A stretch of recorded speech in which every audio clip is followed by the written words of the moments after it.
Welcome. You're listening to Latin Waves with your hosts, Sylvia and Stuart Richardson. Latin Waves is more than just hot rhythms. This is a show about community, about creating a culture that is inclusive and based on fairness. Because everyone deserves dignity, respect, and has something to contribute. A new world is possible, and it all starts with us. I'm joined by prolific author Peter McLaren. He is the author of over 70 books. His latest is a comic book titled Breaking Free, The Lives and Times of Peter McLaren. Thank you so much for joining us, Peter.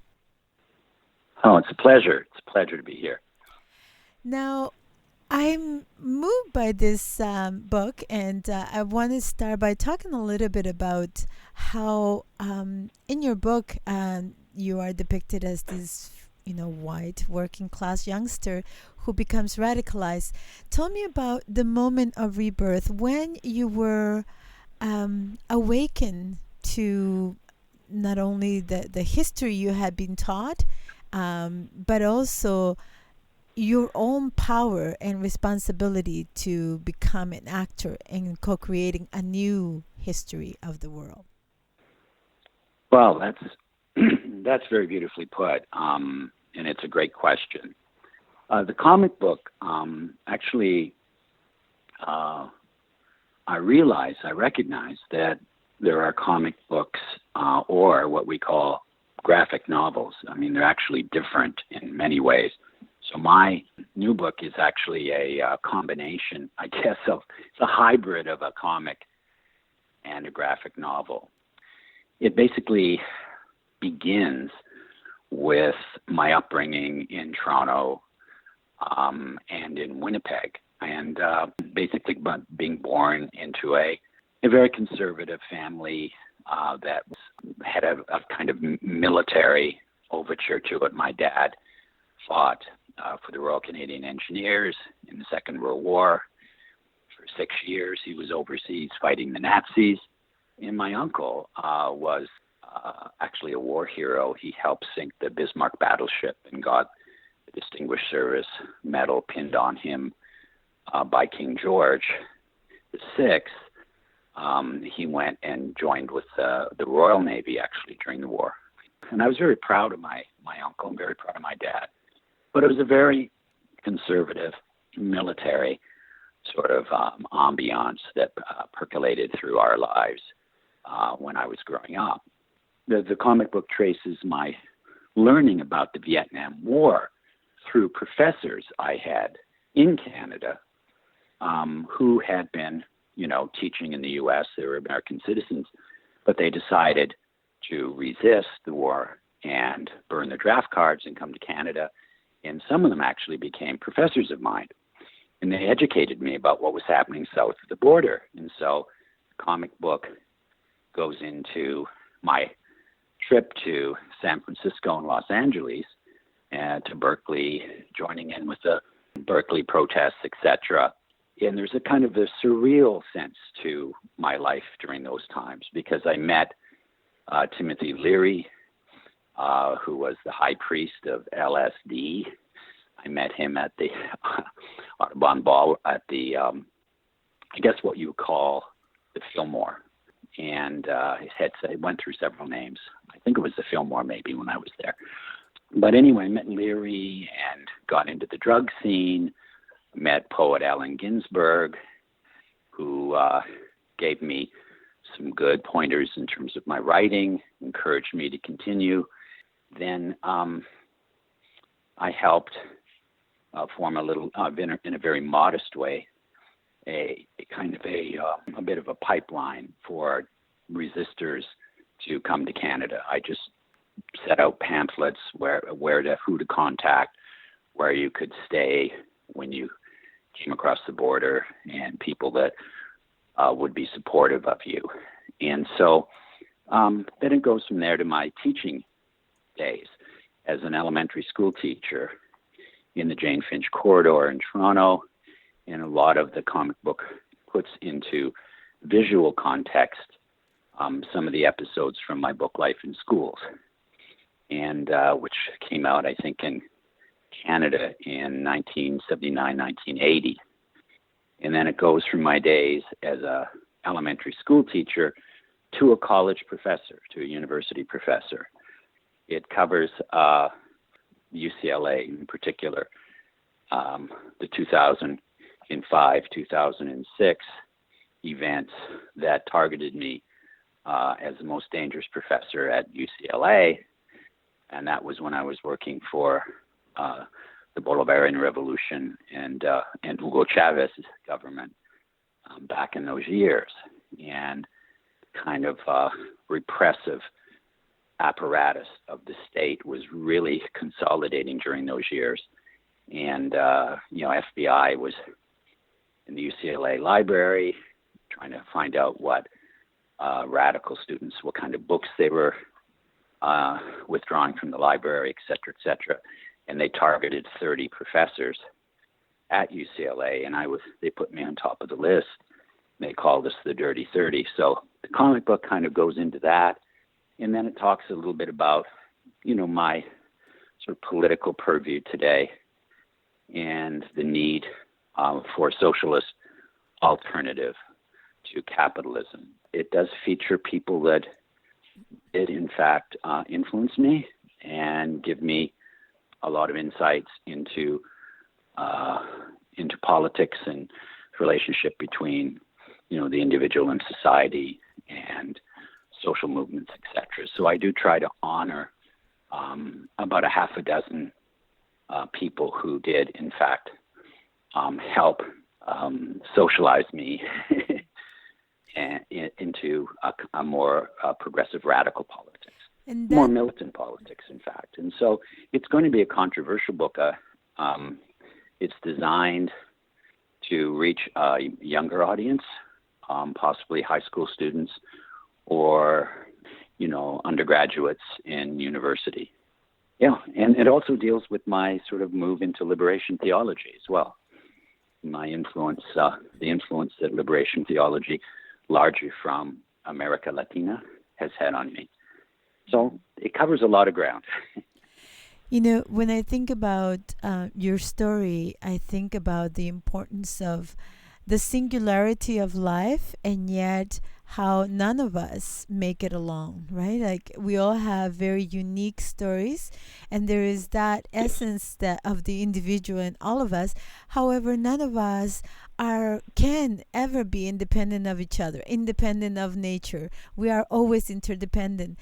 And I guess what I'm most moved by is your ability to weave both that history, and to bring your students along to awaken them, right? To what is our responsibility of what we're co-creating? Because, we are always in school. We have canons that we are taught, right? There are stories, there are histories of discovery, histories that this was terra nullius, that nothing was here before the conquest began. So how do we find, as educators, how do we guide our students to see the boundaries, the limitations of those stories we have learned, and what is yet to be unlearned? Because so much of it is a need to unlearn, the education of empire and colonial conquest as something that's natural and right. All revolutionary consciousness, I think, begins with praxis and reflecting on, one's lived experiences.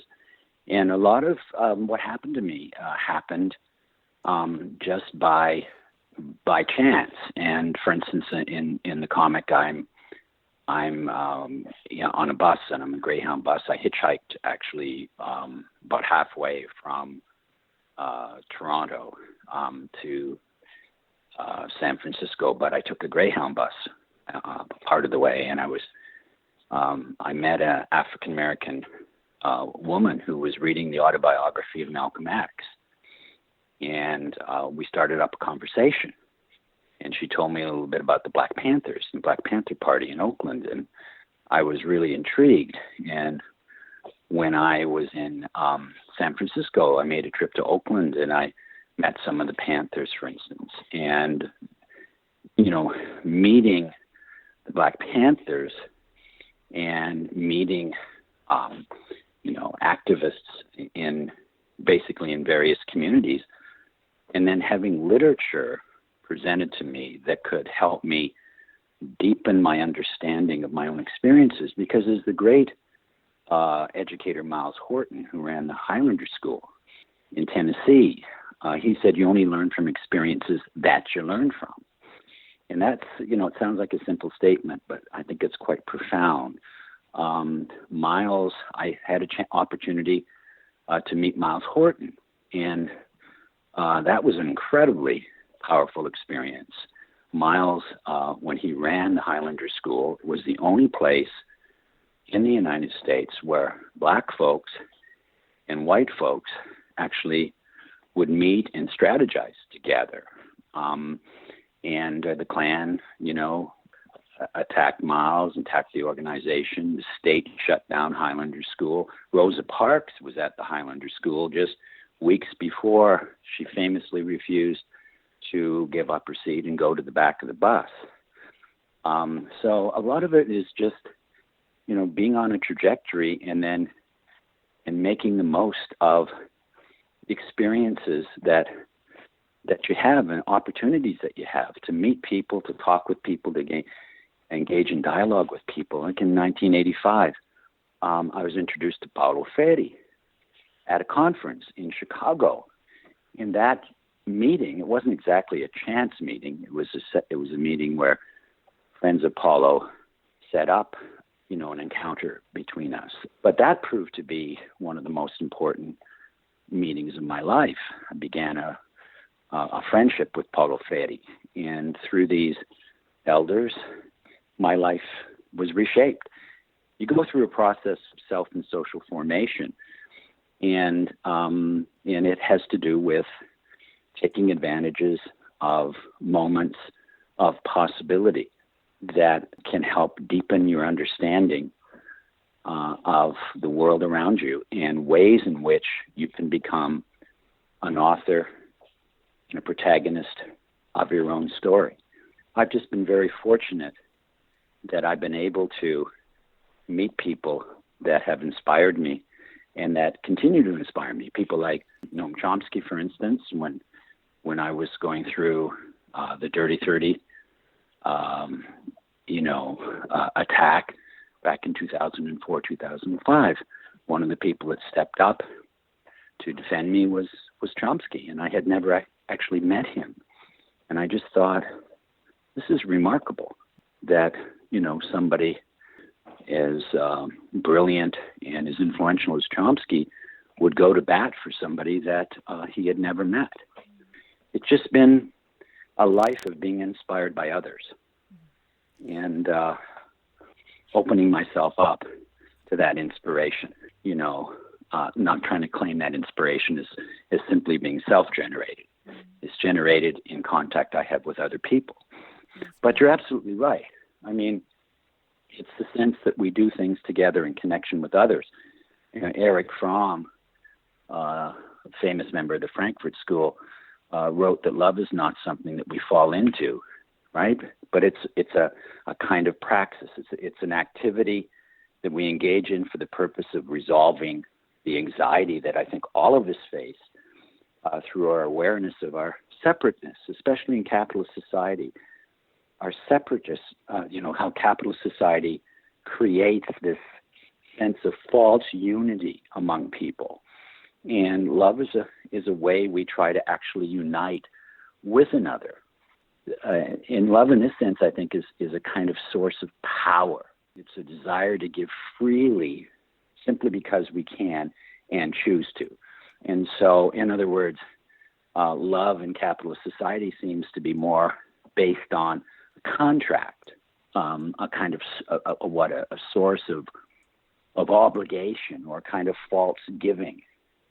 And so radical love, what Lilia Monzo and I call red love, involves an intimate knowledge of others, a celebration of them in their difference from us.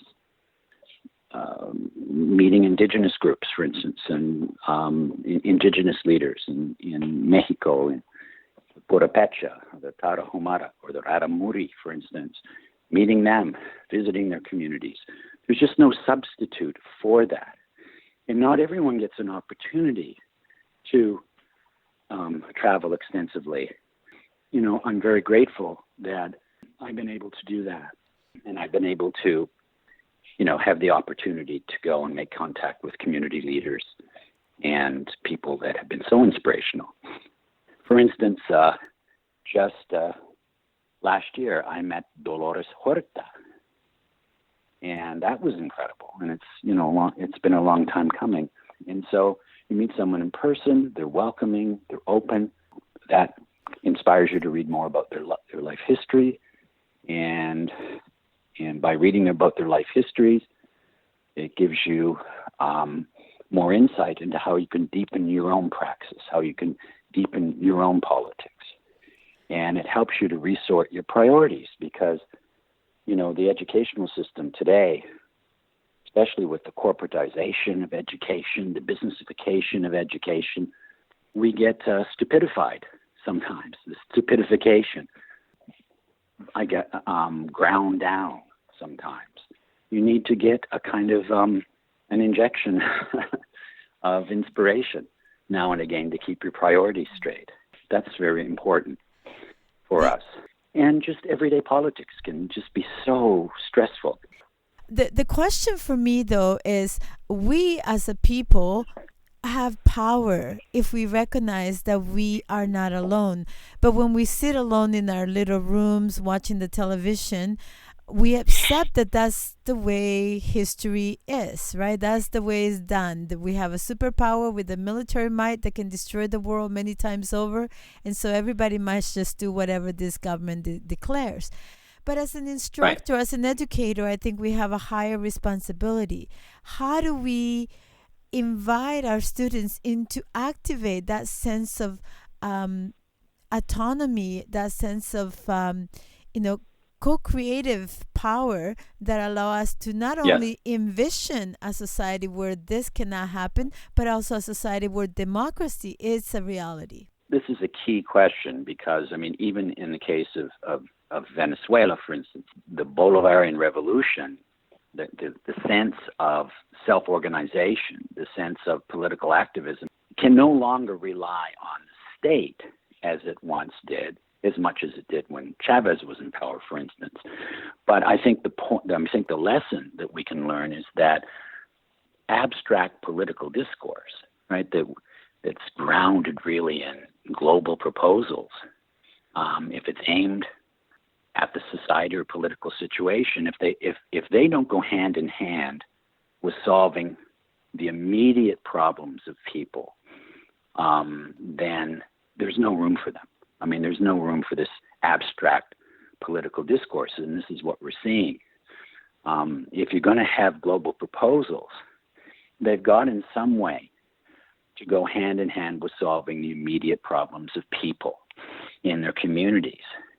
The question is, grassroots organizations that have an understanding of the larger global trajectory, but they gain their credibility around resolving concrete problems through self-organization, accompanied by democratic teaching processes. And so this is how popular organizations can achieve a capacity that enhances their own autonomy. And that's so important because you're right, people just sort of follow, what they read. They're so exhausted, I think, by everyday life under capitalism. They just seem not to have the energy or the will right now to sort of develop community alliances. But I've been emboldened and I've been encouraged by what I've seen, for instance, here in Orange County, for instance, with parent groups like Padres Unidos, just parents that have come together and decided that they were going to, read Paulo Freire, and they were going to learn a little bit about, the new Jim Crow, the school-to-prison pipeline. They have study groups. They go into, juvenile hall. They work with the mothers of children that are in juvie, are in juvenile hall. Groups like Padres Unidos, there's been fights around sanctuary cities for undocumented, mostly Mexicanos, but not solely Mexicanos. And there's a creation of sanctuary cities. So there are popular movements that are gaining strength. You know, I'm encouraged. Again, as I always say, I'm not optimistic, but I'm hopeful. And the difference between optimism and hope, of course, as Cornel West had said once, is hope always needs to be conjugated with struggle, right? If hope isn't conjugated with struggle, then it's simply a form of sort of false optimism. You know, the popular leftist sectors in many countries, for instance, in Latin America, don't constitute a nationwide political force, but they can work at least at the level of being a moral authority. And I think that that in itself is something really important. As they're working to gain greater nationwide political visibility, they can serve as amazing moral authority. This moral authority can serve as a regeneration that could relaunch, for instance, debates around socialism. You know, we're seeing discussions of socialism a little bit more in the U.S. these days with Alexandria Ocasio-Cortez, for instance. But the problem with this discussion of socialism is that when politicians are talking about socialism, and those who might be in favor of socialism have to tone down their ideas to a kind of social democracy, for instance, redistribution of wealth, that kind of discourse. And that's not real socialism. So you're sort of starting from behind the line, unfortunately. How do you define socialism for your students from a Marxist humanist perspective? Well, that's very interesting. And I think it's a very important question that we need to look at. We have to create a social universe outside of the value form of labor. In other words, by value, I mean monetized labor. We need to transcend basically wage labor. And we have to move beyond that. And a good way to start, of course, is with, redistribution of capital to labor. What we're seeing now is a movement of capital, right, from labor, right, to the wealthy class, to the monetary classes. And so that's a good first step. But it's basically a way of moving towards a non-wage labor universe based on profits, based on the accumulation or augmentation of value. It's a way of creating a social universe where people no longer have to sell their labor power for a wage. And labor power is interesting. That was one of the insights by Marx. He distinguished between labor and labor power. Labor power is our capacity to labor.